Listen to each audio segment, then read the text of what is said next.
जैसा कि आप सभी को पता है कि हम टैली के ऊपर एक सीरीज़ लेकर आए हैं एंड ये वीडियो उसी सीरीज़ का पार्ट 11 है, जिसमें हम आपको बहुत ही ज़्यादा डिटेल में बताने वाले हैं कि टैली में वाउचर क्या होता है व टैली के अंदर वाउचर कितने प्रकार के होते हैं। यानी कि हम इस वीडियो में डिटेल में देखेंगे what is voucher and types of voucher.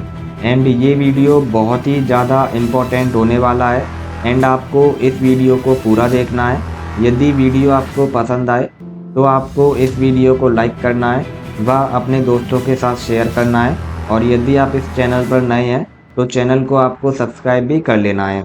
और यदि आपको हमारे इन नोट्स को डाउनलोड करना है तो नीचे डिस्क्रिप्शन में लिंक दिया हुआ है, आप वहां से इनको डाउनलोड कर सकते हैं। और साथ ही साथ वहाँ पर हमने टैली की प्लेलिस्ट का लिंक भी दिया हुआ है, जिस प्लेलिस्ट में जाकर आप हमारे टैली से रिलेटेड सभी वीडियोस को देख सकते हैं। तो चलिए इस वीडियो को स्टार्ट करते हैं। सबसे पहले हम देखेंगे इंट्रोडक्शन टू वाउचर्स, यानी कि वाउचर क्या होते हैं। तो ये जो आपके वाउचर होते हैं, ये एक अकाउंटिंग डॉक्यूमेंट होता है जो किसी भी फाइनेंशियल ट्रांजैक्शन को रिकॉर्ड करता है। एंड टैली के अंदर हम वाउचर का यूज़ अकाउंट मेंटेन करने के लिए और एंट्रीज को रिकॉर्ड करने के लिए करते हैं। यानी कि आपके बिजनेस में जो भी ट्रांजैक्शन होते हैं, जैसे कि यदि आपने किसी सामान को खरीदा है तो उसका एक फाइनेंशियल ट्रांजैक्शन हुआ होगा। यदि आपने किसी सामान को बेचा है, उसका भी एक फाइनेंशियल ट्रांजैक्शन हुआ होगा। या फिर आपने किसी व्यक्ति से पैसा उधार लिया है, उसका भी एक फाइनेंशियल ट्रांजैक्शन हुआ होगा। या फिर उधार दिया है, उसका भी एक फाइनेंशियल ट्रांजैक्शन हुआ होगा। या फिर आपने बैंक में पैसे जमा किए हैं या फिर पैसे निकाले हैं, तो उसमें भी आपका फाइनेंशियल ट्रांजैक्शन होता है। तो जितने भी फाइनेंशियल ट्रांजैक्शन होते हैं, उन सभी को रिकॉर्ड करने के लिए वाउचर का यूज़ किया जाता है, जिससे कि हम बाद में पता लगा सकें कि किस चीज़ के लिए हमने कितने पैसे का ट्रांजैक्शन किया था। तो बहुत ईज़ी है, यहाँ से आपको समझ में आ गया होगा वाउचर क्या होता है। कंप्यूटर से रिलेटेड ये जितने भी कोर्सेज हैं, इन सभी को हम प्रोवाइड करा रहे हैं विद वेरीफाइड सर्टिफिकेट। एंड ये जो हमारा सर्टिफिकेट है, ये एक्सेप्टेबल होगा गवर्नमेंट एंड प्राइवेट जॉब्स में। एंड ये जो हमारे कोर्सेज हैं, ये सभी 100% फ्री हैं। आपको एक सिंगल रुपया भी पे नहीं करना है एंड हमारा सर्टिफिकेट भी वैलिड है। ये हमारा ऑफिशियल वेबसाइट है, आपको सिंपली क्लिक करना है ऑल कोर्सेज पर। यहाँ पर आपको हमारे सभी कोर्सेज दिखाई दे जाएंगे। आप किसी भी कोर्स में एडमिशन ले सकते हैं। आपको सिंपली क्लिक करना है इनरोल कोर्स पर, और वेबसाइट से संबंधित अधिक जानकारी के लिए वीडियो का लिंक डिस्क्रिप्शन में दिया हुआ है। और यदि आप हमारे किसी कोर्स में एडमिशन लेना चाहते हैं, देन इस वीडियो के डिस्क्रिप्शन में हमने एक एडमिशन वीडियो का लिंक दिया हुआ है, आप जाकर उस वीडियो को देख लीजिए। उसके बाद आप हमारे किसी भी कोर्स में एडमिशन ले पाएंगे एंड दैट्स ऑल। चलिए आगे देखते हैं। अब है आपका types of voucher in tally, यानी कि टैली के अंदर कितने प्रकार के वाउचर्स होते हैं। तो यहाँ पर मैंने लिख कर रखा है कि टैली में मेजर 8 टाइप के वाउचर होते हैं। यानी कि टैली के अंदर मुख्यतः 8 प्रकार के वाउचर्स होते हैं। कौन कौन से होते हैं वो अभी हम आगे देखेंगे। जैसे कि मैंने यहाँ पर सबसे पहला वाउचर लिखकर भी रखा है, पेमेंट वाउचर। ये क्या होता है, जब भी हम पैसे कैश या बैंक के थ्रू किसी को देते हैं तो पेमेंट वाउचर का यूज होता है। जैसे कि मान लीजिए आप जो है किसी व्यक्ति को पेमेंट कर रहे हैं किसी भी चीज का, जैसे कि एग्जाम्पल के तौर पर रेंट का पेमेंट कर रहे हैं, या फिर आप अपने एम्प्लॉयज को सैलरी देकर पेमेंट कर रहे हैं, या फिर इलेक्ट्रिसिटी का बिल पे कर रहे हैं, किसी भी प्रकार का पेमेंट कर रहे हैं, तो उस पेमेंट की एंट्री आप जो है पेमेंट वाउचर के अंतर्गत करेंगे। ये आपका पेमेंट वाउचर होता है। बहुत ईजी, आपको समझ में आ गया होगा, कुछ भी नहीं है। जब भी हम पेमेंट करेंगे तो पेमेंट वाउचर के अंदर उसकी एंट्री करेंगे। चलिए आगे देखते हैं। दूसरा है आपका रिसिप्ट वाउचर। अब ये क्या होता है, जब भी हम किसी से कैश या बैंक के थ्रू पैसा रिसीव करते हैं तो रिसिप्ट वाउचर का यूज हम करते हैं। यानी कि मान लीजिए आपको जो है कहीं से भी पैसा रिसीव हो रहा है, या तो कस्टमर ने पेमेंट दिया है आपको, या फिर आपको जो लोन है वो मिल गया है, ठीक? या तो आपका मतलब पैसा कैश में आपको प्राप्त हुआ है या फिर बैंक में प्राप्त हुआ है। तो जब भी आपके पास पैसा आएगा, यानी कि जब भी आप पैसे को रिसीव करेंगे, तो उसकी जो एंट्री है वो आप रिसीप्ट वाउचर के अंदर करेंगे। तो ये भी बहुत ज़्यादा ईज़ी है। आई होप आपको अच्छे से समझ में आ गया होगा।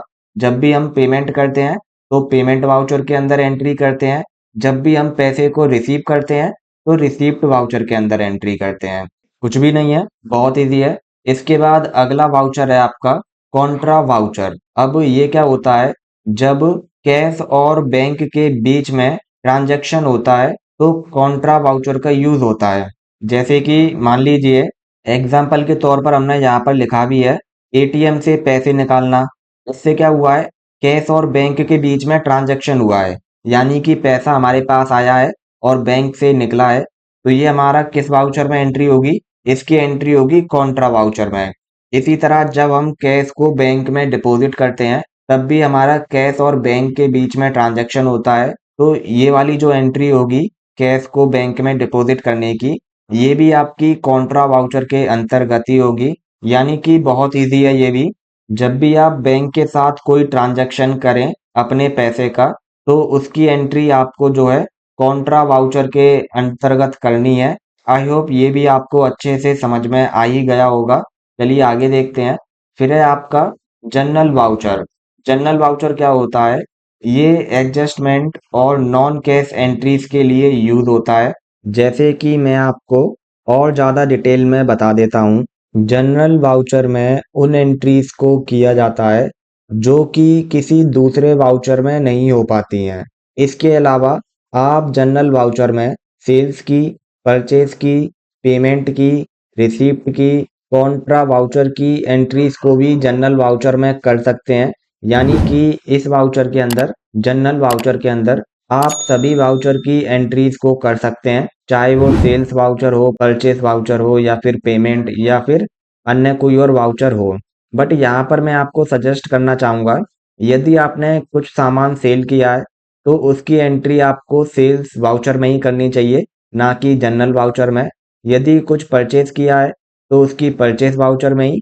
यदि कुछ पेमेंट किया है, तो पेमेंट की पेमेंट वाउचर में ही।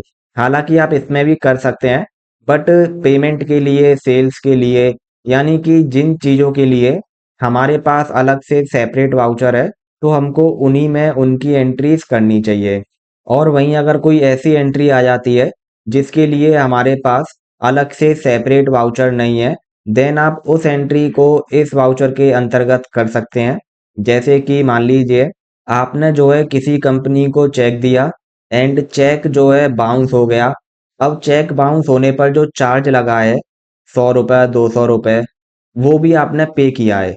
तो जो पैसा आपके पास से गया है, उसकी भी तो आप एंट्री करेंगे, बट उसके लिए हमारे पास कोई अलग से सेपरेट वाउचर नहीं है। तो उस एंट्री को आप जो है इस वाउचर में कर सकते हैं। तो यही आपका जनरल वाउचर होता है। आई होप आपको ये भी बहुत ज़्यादा अच्छे से समझ में आ गया होगा। यानी कि आपको उन एंट्रीज को इसमें करना है जिनके लिए आपके पास अलग से कोई सेपरेट वाउचर नहीं है। इसके बाद हमारा जो है सेल्स एंड परचेस वाउचर होता है। चलिए इसको देखते हैं। सबसे पहले है सेल्स वाउचर। जैसा कि इसके नाम से ही क्लियर है, जब हम किसी सामान को बेचते हैं यानी कि सेल करते हैं, तो उसकी एंट्री को हम जो है सेल्स वाउचर के अंतर्गत करते हैं। बहुत ईज़ी है, ये भी आपको समझ में आ गया होगा। इसी तरह है 6 परचेस वाउचर, यानी कि जब हम किसी सामान को खरीदते हैं यानी कि परचेस करते हैं, तो उसकी जो एंट्री है वो हम परचेस वाउचर के अंतर्गत करते हैं। ये दोनों बहुत ईज़ी हैं, आपको समझ में आ गए होंगे। चलिए आगे देखते हैं। फिर है आपका debit note and credit note voucher. अब ये क्या होता है? डेबिट नोट वाउचर होता है आपका जब हम गुड्स रिटर्न करते हैं या पेमेंट वापस लेते हैं, तब हम उसकी जो एंट्री है उसको डेबिट नोट में करते हैं।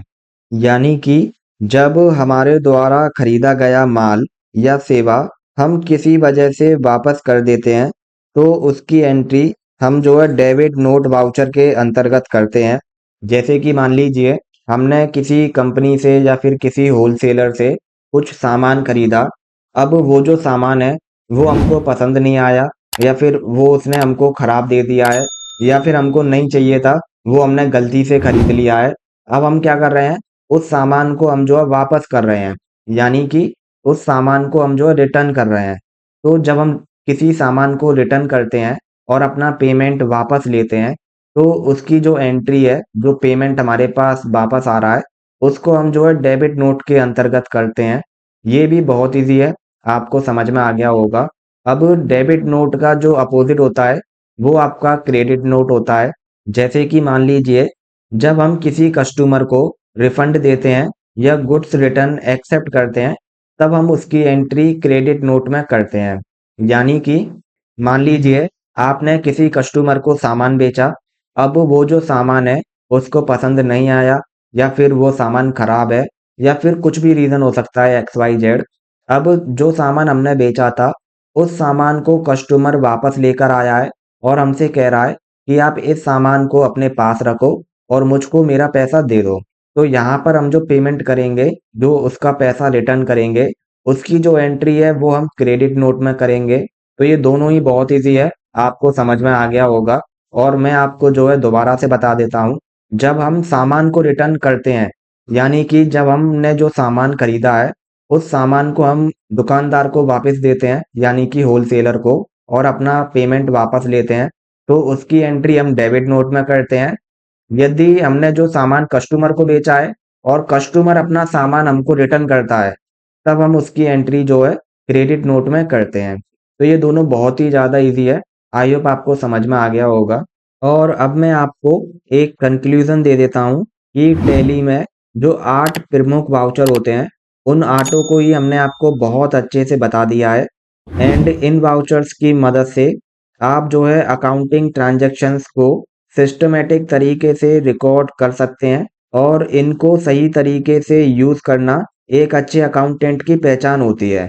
तो आप इनको अच्छे से समझिएगा और ट्रांज़ैक्शंस को अच्छे से रिकॉर्ड कीजिएगा। आई होप ये हमारा वीडियो आपको बहुत अच्छे से समझ में आ गया होगा। बट अभी वीडियो समाप्त नहीं हुआ है। मैं आपको जो है दोबारा से रिवीजन करा देता हूँ, जिससे कि आपको और ज़्यादा अच्छे से समझ में आ जाए। तो ये हमारे वो ऑटो के ऑटो वाउचर हैं, जो हमने अभी-अभी पढ़े हैं। मैं आपको फटाफट से इनका रिवीजन करा देता हूँ। पहला हमने पढ़ा था पेमेंट वाउचर, यानी कि जब पैसा किसी अकाउंट से बाहर जाता है, यानी कि जब हम पेमेंट करते हैं, तो उसकी एंट्री हम जो है पेमेंट वाउचर में करते हैं। फिर हमने पढ़ा था रिसिप्ट वाउचर, यानी कि जब पैसा किसी अकाउंट में आता है, यानी कि हमको पैसा प्राप्त होता है या फिर हमको पैसा रिसीव होता है, तो उसकी एंट्री हम जो है रिसिप्ट वाउचर के अंतर्गत करते हैं।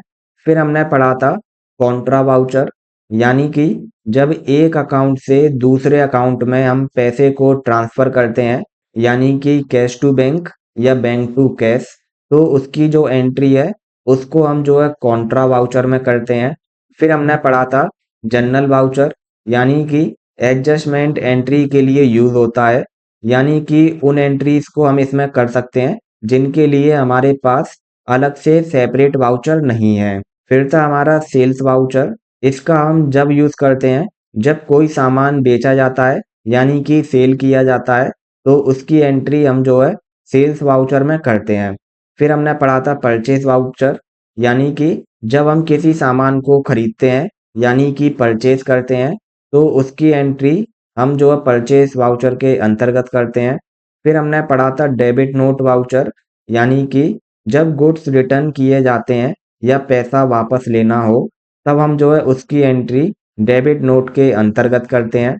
फिर हमने पढ़ा था क्रेडिट नोट वाउचर, यानी कि जब कस्टमर को पैसा या गुड्स रिटर्न किया जाए, तब उसकी एंट्री हम जो है क्रेडिट नोट वाउचर के अंतर्गत करते हैं।